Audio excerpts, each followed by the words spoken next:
2万公里的组成要件，其实有7层是高速，2层是平路，1层是山路。我选的是225/40/18，我不想要它的胎壁看起来胖胖的。其实，在18寸的规格里面，这个型号相对来说是比较平价的。PC7这条啊，特别是在湿地的抓地力非常好，这实在是很难用言语来表达。大家有机会可以实际试试看。0到30，30到60，60以上。 好，首先0到30，我觉得根本就没有什么胎噪声。再是30到60会有一点点，然后60以上会再多一点点。比如说像前面是 S1， 要抓好。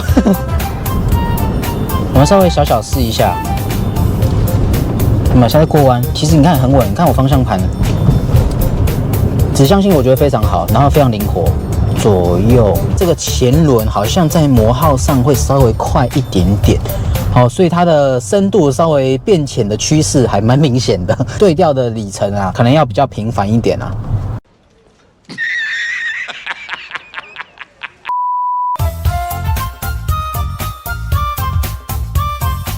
你也想为爱车提升心理马力吗？阿鹏百宝箱可以解决您的烦恼，专为车友精心设计，各式车款配件、饰板、改装小品应有尽有。无论改色 logo、置物盒、荧幕钢化膜，甚至连超强拨水雨刷都有。阿鹏百宝箱虾皮卖场请见下方资讯栏。欢迎收看脖子解说。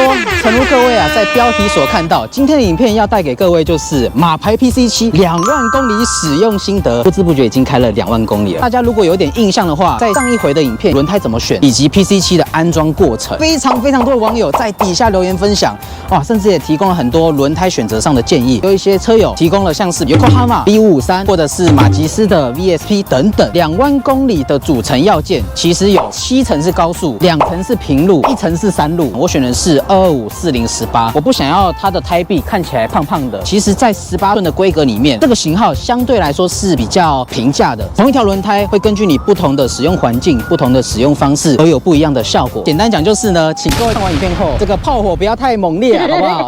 笨蛋！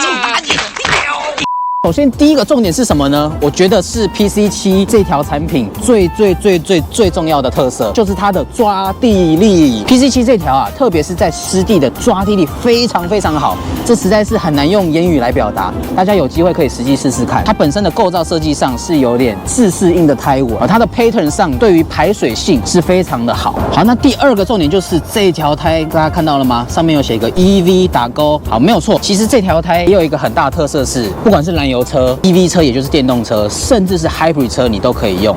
那我觉得这是一个很好的点是，如果这条轮胎针对电动车是可以使用的话，代表它的支撑性很强。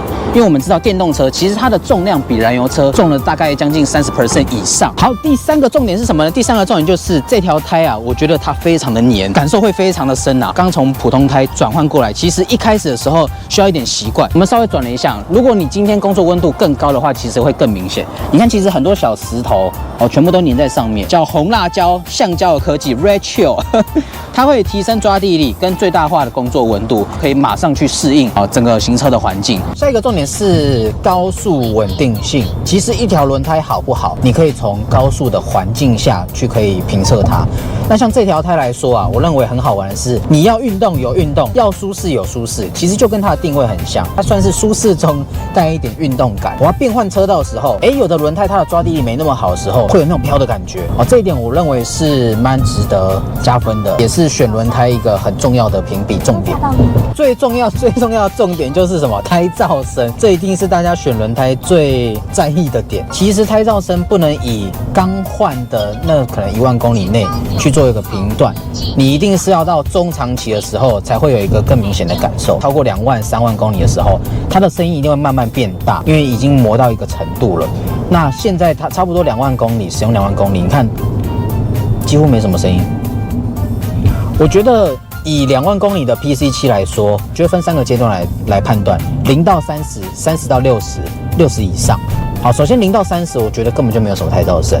再是30到60会有一点点，然后60以上会再多一点点。本身它的抑制上，我觉得还不错啦。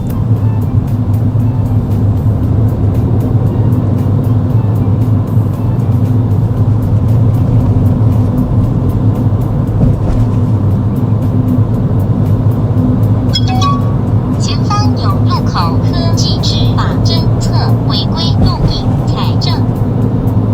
一个重点，有的人说是优点，但有人会说是缺点，那就是它的胎壁比较软。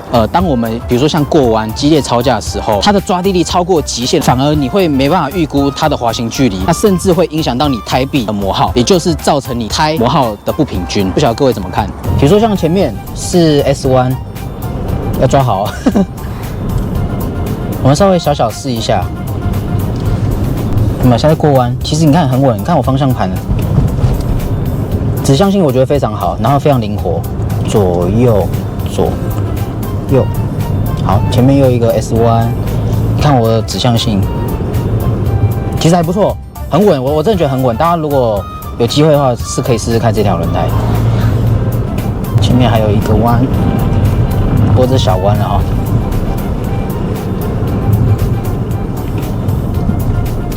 像脖子这个是225/40/18，其实我觉得就刚刚好。重点是价格上也算亲民，以18寸的 range 来说，算蛮亲民的。那因为它的胎壁没有来得这么的胖，算是刚刚好。我觉得浓鲜合度啦，刚刚好。所以其实视觉感有，然后操控有，抓地力也有。好，你看，当我比如说在过，比如说要过一些小坑洞，左右。下一个重点就是耐磨程度，这个其实很多车友都会说啊，马牌的这个磨耗是不是很好啊？其实以 PC7 这条原厂的数据，这个耐磨系数来说啊，它是落在320。那我们相对它的竞品啊 ，PS5，PS5 就是340，反而还比较好哦。那像 Potenza Sports， 它是甚至很多车友在装的 F1 A6， 它是300整，磨耗系数300整。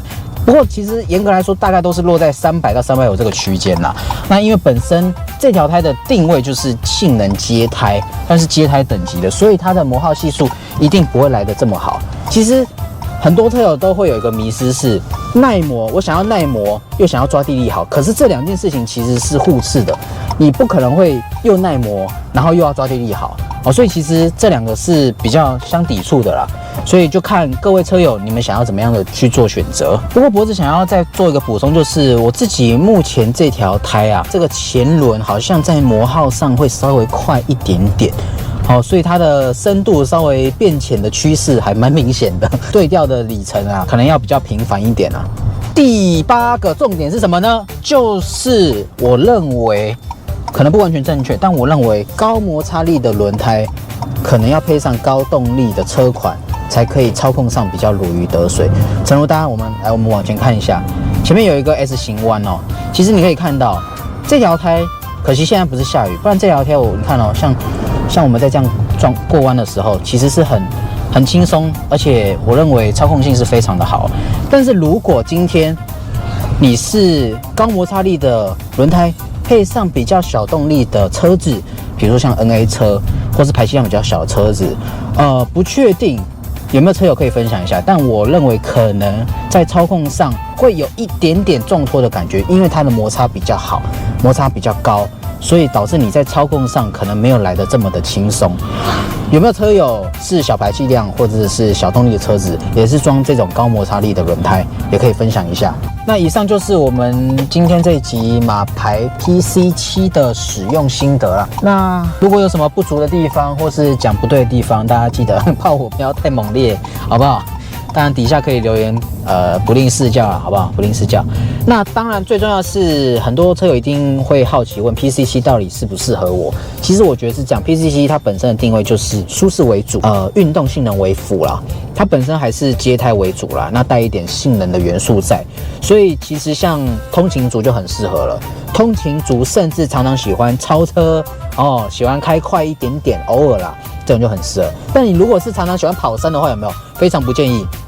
非常不建议大家去换这条，因为你很快就会要下课了。大家也知道，马牌其实有时候在激烈操驾上的磨耗会比较没有那么的友善所以爱跑山就不适合了。通勤族很适合，因为常常比如说通勤的时候会遇到下雨湿地，那这个时候抓地力是很够的。好，那下一条轮胎想要换什么呢？一定会车友想要问我。其实上一部影片就有车友问我，那下一条轮胎其实应该会想要试试看大家强烈推荐的。